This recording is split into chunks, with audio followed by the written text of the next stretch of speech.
अस्सलामुअलैकुम, आप देख रहे हैं होराइजन न्यूज़ एचडी। खबर शामिल करते हैं साहिवाल से। डीपीओ साहिवाल सादिक बलोच की प्रेस कॉन्फ्रेंस। सदर सर्कल साहिवाल ने माह सितंबर में 51 लाख रुपए मालियत के 2 ट्रैक्टर और 32 मोटरसाइकिल बरामद करके असल मालकान के सुपुर्द कर दिए।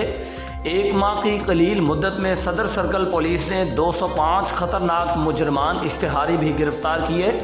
डीपीओ साहिवाल सादिक बलोच ने एसडीपीओ सदर जनाब राना इफ्तिखार अहमद के हमरा थाना डेरा रहीम में प्रेस कॉन्फ्रेंस के बाद तकरीब में बरामदा नकद रकम व दीगर सामान असल मालकान के हवाले किया।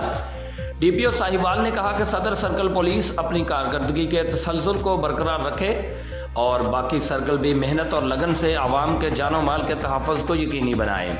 Report Rauf Shahzad Jatt, divisional bureau chief Sahiwal, horizon news HD, Pakistan.